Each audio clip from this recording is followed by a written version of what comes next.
Of you at the top. Today, the Biden administration is launching House America, a new initiative for the Department of Housing and Urban Development and the United States Interagency Council on Homelessness that will engage state and local leaders to set and achieve ambitious goals for reducing homelessness in America. Homelessness was on the rise before the pandemic, and the last couple of years have just exacerbated the problem. On any given night, more than 500,000 Americans were enduring the pandemic without the safety and protection of a home. Thanks to the President's American Rescue Plan and Congress's Everybody's American Rescue Plan, communities now have historic housing resources to help more Americans obtain the safety of a stable home, including 70,000 emergency housing vouchers, $5 billion in home grants, and significant investments to preserve and protect housing on tribal lands. In addition, communities have $350 billion in state and local fiscal recovery funds from the Department of Treasury to support many needs, including homelessness and housing instability. So today, HUD is asking state, tribal, and local leaders to work collaboratively with them to use these ARP funds and other existing federal, state, and local resources to rapidly reduce homelessness in their communities and add new units of affordable and supportive housing into the development pipeline by the end of 2022. The initiative will promote the use of housing first, the proven theory that the best way to stabilize the life of someone experiencing homelessness is to ensure that they have a home first without preconditions. And so we are moving forward with that. Also wanted to note that tomorrow, the Senate Committee on Small Business is set to consider the nomination of Dilawar Syed, for Deputy Administrator for the Small Business Administration. He's well qualified to serve as Deputy Administrator of the SBA, which has been critical in providing relief to small businesses in the midst of the pandemic. He's lived the American dream as an immigrant and as CEO of a small startup that will help small business that has been helping small businesses continue to create jobs. He has endorsement of more than 200 individuals and groups, and yet his confirmation is being held up in an unprecedented way and for no good reason. These members have refused to show up at committee meetings, meaning a quorum cannot be reached and a vote cannot be held on his nomination. By refusing to show up at committee meetings, they are not just blocking his vote, but also slowing help to American small business owners and workers who are trying to build back the pandemic. So we wanted to call out that hearing that will happen tomorrow. Darlene, why don't you kick us off? Thanks, Jen. A couple of questions for you. The UN Secretary General spoke to the AP over the weekend, and in the interview he called on the US and China to repair a relationship that he says is, quote, completely dysfunctional. He warned of a potential new Cold War and said the U.S. and China need to be cooperating more on COVID and other global challenges. So how would you respond to the UN Secretary General on his call for the U.S. and China to be more friendly, I suppose? Well, first I would say the president's view and this administration's view is that our relationship with China is one not of conflict, but of competition.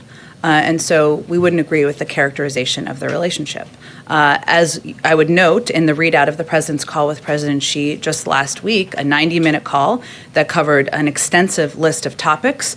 It was a conversation that was candid, but it was certainly not elevated. And we recognize that China is a country that, while we may take issue with some means they engage in the world, we also have areas we will want to continue to work together. And that is certainly many of the topics that were raised by the Secretary General. The President obviously has a meeting with him later this evening. I would also note that tomorrow the President will deliver a speech, as you all know, at the UN General Assembly, and he will make absolutely clear that he is not looking to pursue a new Cold War with any country in the world.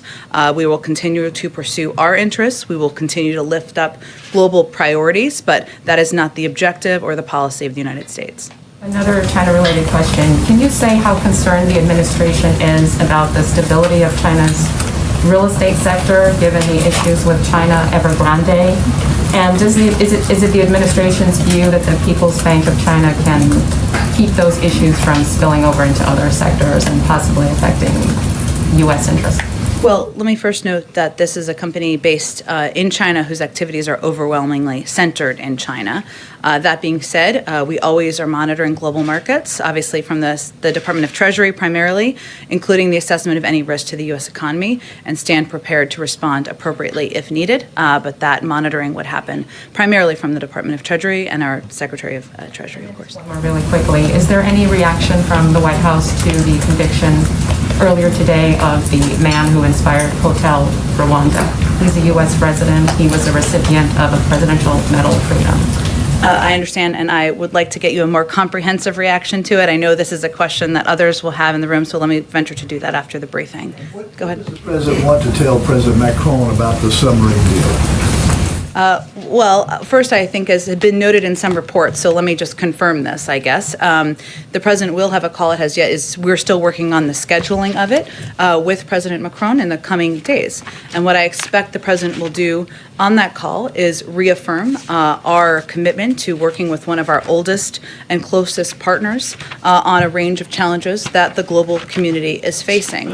And he, of course, will discuss recent developments and our ongoing work together on a range of issues. Certainly our shared interest in the Indo-Pacific, but also a range of global challenges and issues. I would also note that the President spoke in his remarks last week, he acknowledged that France has a substantial Indo-Pacific presence and is a key partner and ally in strengthening security and prosperity. But most importantly, we continue to look forward to our close alliance with France, one of our strongest partnerships as we work to address a range of issues in the world. You have no plans to abandon the submarine deal, do you? No, we do not. And secondly, back in July, you opted not to lift the travel restrictions on international visitors. What's changed between then and now?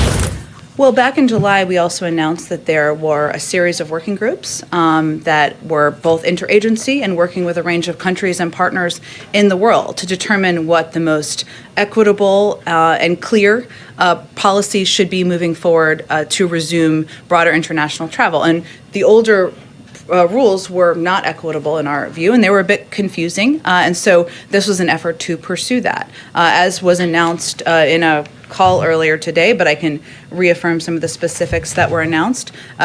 Starting in November, we will be implementing, I should say, in early November, we'll be putting in place strict protocols to prevent the spread of COVID-19 from passengers flying internationally into the United States by requiring that adult foreign nationals traveling to the United States be fully vaccinated. Obviously, this is the conclusion of a policy process on that particular issue, an important one facing many people around the world. Go ahead. Hey, Jen, a few quick questions on COVID, and then I have a foreign policy question for you. Now that the FDA's vaccine advisors have recommended boosters for people 65 and up, how soon do you expect President Biden to get his booster shot, and will he do so on camera?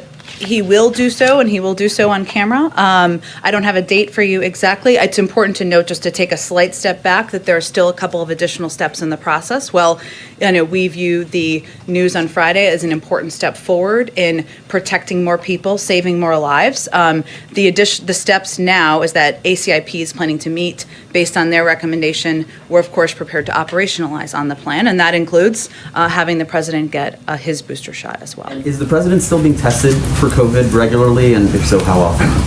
He is tested regularly. He was tested last week, and his test was negative, but he is tested regularly. Yes. And just lastly on this front, has he gotten or does he plan to get a flu shot?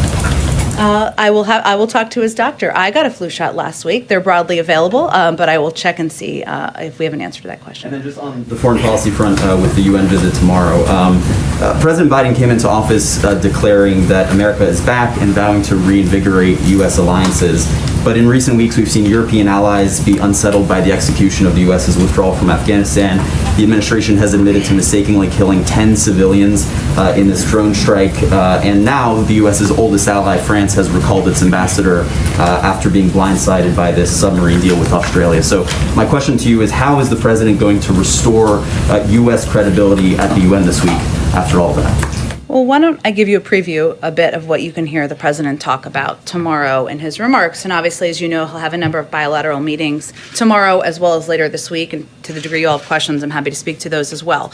But what you'll hear him talk about tomorrow is the president's going to lay out the case for why the next decade will determine our future, not just for the United States, but for the global community. And he will talk, and this will be a central part of his remarks, about the importance of reestablishing our alliances after the last several years. I also think it's important to note that reestablishing alliances doesn't mean that you won't have disagreements or you won't have disagreements about how to approach any particular issue in the world. That is not the bar for having an alliance, an important partnership. That has never been, and it is not currently. And with the goal, of course, of increasing the prospect of security and diminishing the prospect of war. He'll also make clear that for many of the greatest concerns we have, they cannot be solved or even addressed through the force of arms, whether that is preparing for the next pandemic, something the United States continues to be the global leader on, providing more vaccines to the world than every other country combined, addressing the threat of climate change as we look ahead to COP26, leveling the economic playing field, fighting for democracy at home and abroad, and against threats from cybersecurity, ranging from cybersecurity to emerging technologies and terrorism. Finally, he will also reaffirm that the United States is not turning inward, including as we look to the decision the United States made, the president made, to bring our troops home from Afghanistan. Anyone who reads that is not reading it accurately. He will talk about his objective of turning our focus and our resources to the priorities and regions of the world that are the most consequential. But just given what's happened in recent weeks and some of the criticism that he's faced in many of the capitals of the allies whose partnerships he planned to, and vowed to reinvigorate, does he believe there's work to be done to restore that credibility, or to is there address a country the criticism that... Well, tell me which country is telling you that we don't have credibility in the world? I didn't say countries are saying there's no credibility, but there has been criticism in foreign capitals in recent weeks, including with many of those partners who the president said he was going to reinvigorate these alliances with. So how does he square? But what I think the reason I asked that question is because I think it's important to note that criticism of a decision is different from criticism of the credibility and leadership of the United States, broadly speaking. And if you look back through the course of the last several decades, prior to the last administration, there are points of disagreement, including when we have disagreed with the decisions other countries are making, points of when countries have disagreed with the decisions we're making. But the larger point here, and what you'll hear the president talk about tomorrow, is that we are committed to those alliances. And that always requires work from every president, from every global leader. And his commitment is to make sure we are directing our energy, our resources, our diplomacy, and our efforts on the biggest challenges we're facing in the world. And to him, that is the threat of climate, the threat of democracy, the importance of leveling the economic playing field, addressing and preparing for the next pandemic.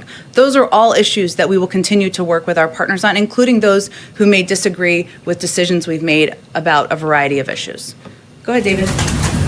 Back on the submarine deal. So in the conversation with President Macron, is it President Biden's view that the United States is responsible in any way for some kind of reparation, some kind of deal that will make up for part of the economic loss and also give a greater sense of a working partnership? Or is it his view that it's really up to Australia to make up any kind of economic loss out of this, if there's any loss to be made up at all? Well, I know from a range of reporting, including perhaps yours, that there were a couple hundred jobs that they anticipate being lost in France, and certainly that is a factor for them domestically. We understand that. But I think you can expect the president's call will be more about reaffirming our commitment, the United States' commitment to our alliance, to our partnership, and to working together on a range of issues, including security in the Indo-Pacific. That will be the broad focus of the call. And one more. When you were in the Obama administration, we often talked about the need to reduce the amount of highly enriched uranium that's moving around the world. President Obama ran a number of summits, you'll recall, that were aimed at converting reactors from HEU to LEU. So here we are helping Australia, a very good player, a well-known non-proliferation advocate, by having them build HEU reactors or building it for them. Without any reference to problems with Australia, what message does that send to the rest of the world about how committed we are on this? Well, first, David, the president's position and commitment to nonproliferation has not changed. We're committed to renewing American leadership in nonproliferation and addressing the existential threat posed by nuclear weapons. This, in our view, is an exceptional case, not a precedent-setting case. As many of you know and have followed this closely, we're not talking about nuclear-armed submarines. I know you're asking me about enriched uranium, but it's important for people to understand that as well. These are conventionally armed submarines that are powered by nuclear reactors. There's also an 18-month process that we are undergoing on the implementation of this. But again, this was a decision made working with a country that has a long history, Australia, as does the United Kingdom, as does the United States, of being steadfast in support for nuclear nonproliferation and for the regime and its cornerstone, the NPT. And we all are committed to complying with our respective nonproliferation obligations as we implement over the next 18 months.